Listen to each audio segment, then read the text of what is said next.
Assalamualaikum warahmatullahi wabarakatuh. Saya ucapkan selamat pagi kepada Bapak dosen, Bapak Dr. Ahmad Syakur MEI, dan apa kabar rekan-rekan sekalian? Eh, Sebelum masuk ke sesi materi, mohon izin untuk memperkenalkan diri. Perkenalkan, nama saya Putra Galuh Pratama dari Fakultas Ekonomi dan Bisnis, Prodi Manajemen Bisnis Syariah. Di sini saya diberi kesempatan untuk presentasi dan tema presentasi saya adalah bagaimana sih cara kita berinteraksi dengan Al-Quran. Uh, saat kita berinteraksi dengan Al-Quran, kita harus menempuh 3 tahapan. Tahapan yang pertama ada qiraah, lalu ada tilawah, dan yang ketiga ada tahfiz. Yang pertama qiraah. Qiraah sendiri memiliki arti, yaitu membaca Al-Quran tanpa memahami artinya atau maknanya. Saat kita berinteraksi dengan Al-Quran tanpa memahami artinya, kita akan mendapatkan pahala. Kita sudah mendapatkan pahala.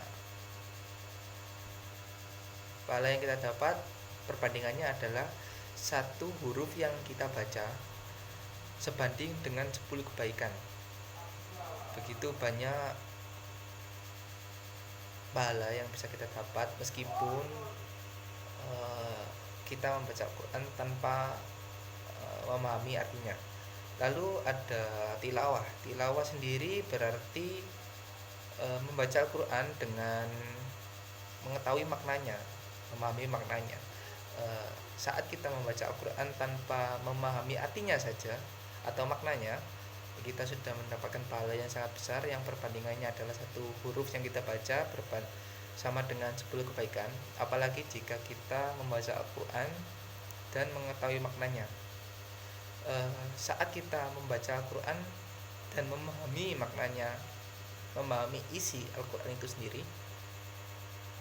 kita dijanjikan akan mendapatkan ketenangan. Kita sering mendengar bukan,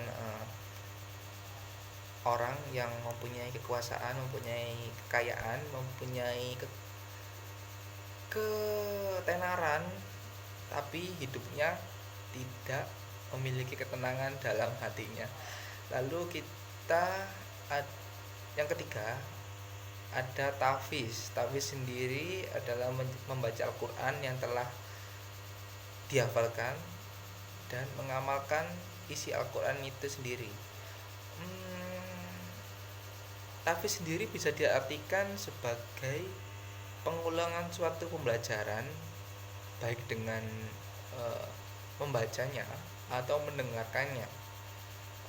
Keutamaan yang kita dapat saat kita membaca Al-Quran, lalu kita hafal, lalu kita amalkan, itu banyak sekali keutamaan yang akan kita dapat.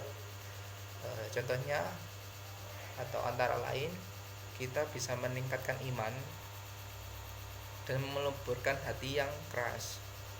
Lalu manfaat yang lainnya adalah ingatan kita semakin kuat, karena di dalam proses menghafal Al-Quran sendiri itu otak kita sudah dilatih untuk mengingat. Lalu hidup kita akan menjadi semakin terorganisir atau semakin tertata. Lalu keutamaan yang lainnya adalah belajar menghadapi ego kita, dan yang paling penting kita akan mendapatkan kedamaian dalam hati kita.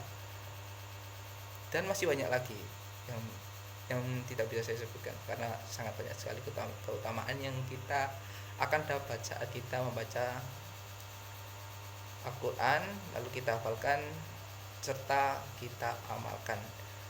Saya kira cukup materi yang bisa saya sampaikan pada kesempatan hari ini. Mungkin kurang lebihnya mohon dimaafkan.